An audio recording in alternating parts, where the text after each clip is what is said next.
Jangan lupa like, komen, dan subscribe channel YouTube TVRI Bengkulu dan nyalakan lonceng notifikasinya.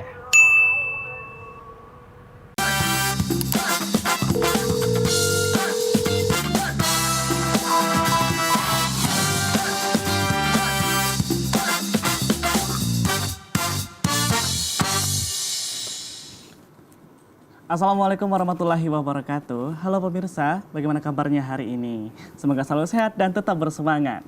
Hari ini dokter kita kembali hadir menyapa pemirsa di rumah bersama saya Rendy Supriyadi.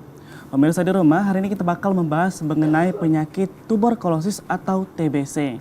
Nah, saat ini Indonesia itu menempati posisi kedua dengan jumlah penyakit TBC terbanyak setelah India.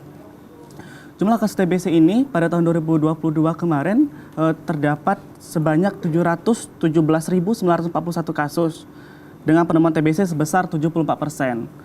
Dan untuk keberhasilan pengobatannya itu setinggi 85%. Padahal target global itu sebesar 90%. Lalu, apakah penyakit ini bisa kita cegah? Atau jika sudah terdampak, bagaimana cara mengobatinya? Nah, pemirsa di rumah, kita bakal bahas tuntas tentunya hari ini bersama narasumber kita. Dan juga pemirsa di rumah, hari ini buat pemirsa di rumah yang mau konsultasi bisa langsung di WhatsApp interaktif kita di 0851 7676 4648. Atau juga bisa komen di postingan terbaru kita di Instagram di @tvri_bengkulu. Sudah ada bersama kita Dr. Elsa Hairma Putri. Nah, dokter, kita hari ini bakal membahas mengenai penyakit tuberkulosis, dok ya, atau TBC. Nah, dok, sebenarnya kalau secara teori TBC ini apa sih, dok? TBC itu merupakan penyakit infeksi yang dapat ditularkan atau menular. Nah, itu diakibatkan oleh bakteri. Nama bakterinya Mycobacterium tuberculosis. Nah, untuk lebih lanjutnya, mau kita langsung ke slide dia saja? aja ya. Ada selendianya. Oke, boleh nih, dokter. Tuberkulosis. Ini kalau di Indonesia banyak sekali, dok ya, kalau melihat dari peringkat dunia tadi ya. Iya, masih termasuk juara besar Indonesia baik Bukan prestasi dari baik kasus ya. ataupun dewasa. Nah, seperti yang kita bilang, tuberkulosis itu merupakan penyakit menular yang disebabkan oleh kuman TBC atau Mycobacterium tuberculosis. Nah, yang paling sering kita kenal itu penyakitnya itu berupa infeksi paru. Nah, sebenarnya TBC ini dapat menyerang paru dan dapat menyerang di luar paru. Kita bilangnya TBC ekstra paru. Nah, kalau pada paru kita bilangnya penyakit TBC paru. Tapi kalau pada luar paru ya tergantung organ yang diserang itu apa. Ada TB kulit, ada TB tulang, ada TB usus. Nah, ini bentukan TBC kulit, ini TB tulang. Nah, pada banyak kasus 90% itu adalah TB paru. Jadi menyerang saluran nafas. Nah, siapa saja sih orang-orang yang berisiko terkena TB? Kenapa kita di Indonesia besar sekali angka TBC-nya?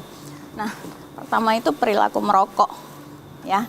Selain kita adalah produsen rokok, rakyat kita juga konsumen rokok. Jadi perilaku merokok juga beresiko untuk terkena penyakit TBC paru. Kemudian ada status kurang gizi. Kurang gizi. Nah, ini berkaitan dengan imunitas badan. Kalau daya tahan tubuh itu kurang, kalau gizi itu kurang, otomatis daya tahan tubuh kita sebagai manusia juga kurang. Sehingga infeksi dapat dengan mudah terjadi. Sementara TBC ini sangat besar penularannya. Kemudian ini kebersihan dan sirkulasi yang buruk. Apa sih maksudnya kebersihan dan sirkulasi yang buruk? Kalau kita di Bengkulu ya lumayan ya, jarak rumah antar rumah termasuk besar ya space-nya. Ada jendela, kemudian sinar matahari masuk ke rumah. Tetapi beberapa pemukiman yang padat penduduk itu bahkan tembok ke tembok. Sehingga tidak ada celah ventilasi untuk udara bertukar di dalam satu rumah. Bahkan untuk masuk sinar matahari juga jarang ditemukan pada pemukiman yang padat penduduk. Kemudian ya terakhir yaitu orang dengan ODA, dengan HIV/AIDS. Kenapa ya? Lagi-lagi hubungannya dengan imunitas Orang HIV/AIDS itu yang diserang adalah daya tahan tubuhnya, imunitas. Jadi perlawanan tubuhnya lemah, ya kuman TB ya gampang sekali masuk Berarti ke kalau badan. daya tahan tubuh kita itu kurang kuat gitu dok ya, lebih mudah berarti ya terserang TB Iya, tadi ya? karena tentaranya nggak ada yang ngejaga gitu, atau rendah sekali yang ngejaga. Nah inilah resiko-resiko tinggi terkena TBC. Kemudian gejalanya apa sih TBC? Sebenarnya gejala TBC ini tergantung nih pada organ yang diserang. Tapi karena yang banyak adalah masalah TBC paru, yang kita bahas saat ini TBC paru. Pada umumnya kalau TBC paru itu artinya pada organ pernafasan toh. Jadi gejala utamanya ya batuk. Tapi batuknya berapa lama nih? Biasanya batuk yang lebih dari 2 minggu itu merupakan gejala TBC. Batuknya gimana dok? Apakah harus batuk berdahak? Tidak. Batuknya bisa batuk kering, bisa batuk berdahak. Dahaknya pun bisa berwarna putih, hijau, atau kuning. Itu intensitas itu setiap hari dok ya? Bagaimana Iya. jika batuknya itu seminggu ini batuk, terus berhenti, terus batuk lagi? Atau memang secara terus menerus dok? Ya, berkelanjutan. Oh, berkelanjutan gitu ya, Jadi batuknya ya tidak kurang-kurang. Baik pagi, siang, malam, batuk terus-terusan selama 2 minggu atau lebih.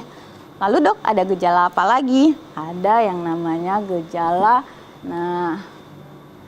batuknya yang saya bilang tadi ada yang bercampur darah ya. Kemudian berat badannya menurun. Nah, bukan menurun 1-2 kilo ya, tapi penurunan yang besar. Iya, seperti dicontoh, ini dari 75 sekarang 45.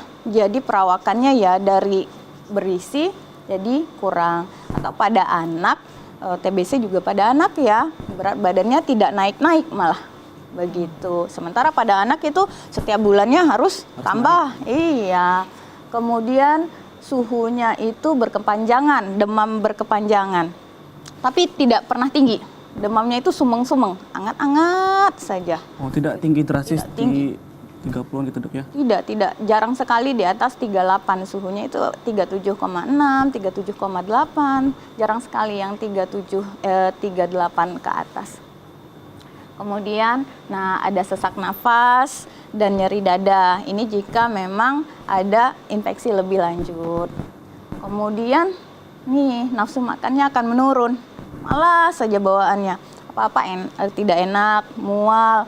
Kemudian ini khas pada dewasa sih, berkeringat di malam hari. Baik lagi beraktivitas ataupun tidak. Itu keringat itu sekujur tubuh dok? Iya, basah. Malam-malam bangun-bangun basah. Tapi beda ya sama anak-anak. Kalau anak-anak nggak bisa kita pakai yang berkeringat malam. Bayi, anak-anak kalau udah pakai AC pun selimutnya pasti dilepas. Atau apalagi nggak pakai AC, nggak pakai kipas, terus dilihat sama ininya orang tuanya berkeringat. Nah itu bukan berarti TBC. Kalau anak-anak emang cenderung kepanasan. Ini hanya bisa kita aplikasikan pada pasien dewasa. Kemudian kalau pada anak nih. Nah, kalau pada anak yang harus kita waspadai jika memang ada dalam satu keluarga terdeteksi TB. Nah, ada nggak anak-anak ini kontak erat dengan pasien TBC seperti kakeknya, neneknya, ayah atau ibunya, atau yang ngebantu di rumah. Nah, itu harus di-aware. Kemudian batuk lama, lebih dari 3 minggu. Tapi anak-anak yang lagi-lagi saya bilang jarang sekali keluhannya itu batuk. Keluhan anak-anak rata-rata berat badannya tidak naik, makannya tidak mau. Kemudian berat badan yang tidak naik, ini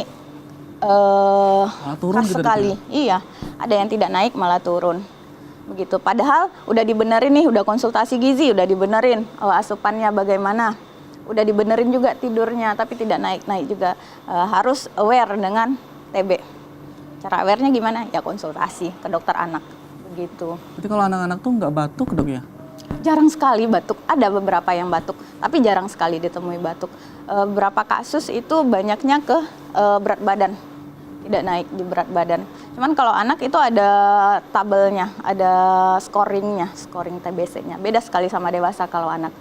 Kemudian demam lama, berulang tanpa sebab yang jelas, lebih dari 2 minggu, kemudian tidak nafsu makan. Tapi ya disingkirkan dulu masalah infeksi lainnya.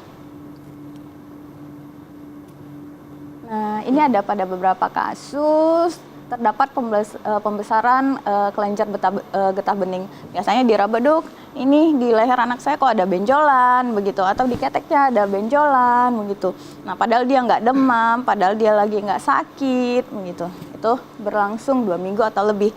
Biasanya kan kelenjar getah bening itu merupakan imunitas ya. Jadi saat pasien terkena infeksi, nah dia akan bengkak karena menghasilkan sel-sel imun. Nah, kalau TBC dia lama, selama 2 minggu dia tidak akan kempes. Kalau misalnya ada yang radang tenggorokan, faringitis, memang akan bengkak di lehernya. Itu tambah besar terus atau memang stabil ukurannya? Teraba. Oh, Jadi bukan yang besar kayak tumor, bukan. Gitu. Kayak kita terasa gitu, Iya, kalau terasa. ada bengkak. Seharusnya kan tidak terasa tuh. Pada keadaan normal, kelenjar limfa itu tidak terlalu teraba, tidak palpable. Tapi saat terjadi infeksi, dia teraba. Nah, saat infeksinya telah selesai, dia akan hilang lagi. Gitu. Nah, ini yang dicurigai TBC kalau memang lebih dari 2 minggu, dia masih membesar, tidak ada penyusutan. Gitu. Bisa dicurigai. Nah, gimana sih cara kita mendiagnosis TBC ini? TBC itu tetap yang diperiksa itu adalah dahaknya, begitu. Nah, kemudian yang terbaru itu TCM, tes cepat molekuler. Jadi yang diperiksa adalah gen expertnya. Kemudian pada anak, selain untuk yang saya bilang ada scoring TB-nya ya, ada tabel, itu ada tes namanya tes mantuk. Jadi diberikan tes mantuk, disuntikan tuberkulin di bawah lengan, di bawah fosa kubitinya, nanti dilihat reaksinya. Begitu. Cuman ini tidak tunggal ya, pemeriksaan ini sifatnya tidak tunggal. Ada pemeriksaan-pemeriksaan lainnya. Kemudian kalau untuk pemeriksaan penunjang lainnya, kalau diagnosis itu pasiennya datang dengan gejala yang sudah kita sebutkan tadi, ada batuk lama, ada demam yang tidak terlalu tinggi, ada penurunan berat badan. Kemudian pada pemeriksaan kita lakukan pemeriksaan dahak, kita lakukan pemeriksaan sputum. Nah, pada anak kita jika memang membutuhkan dilakukan mantuk, lalu ada pemeriksaan tambahan. Berarti ada banyak, Dok, ya. Untuk Banyak cara pemeriksaan sekali. jadi tidak hanya bisa dilihat secara kacamata secara sekilas, Dok, ya? Iya, panjang Kita bakal bahas lagi, Dok, ya. Oke. Nah, mengenai TBC ini tadi. Nah, pemirsa di rumah, kita bakal bahas lagi mengenai TBC ini setelah jeda pariwara berikut ini. Tetaplah bersama kami di Dokter Kito.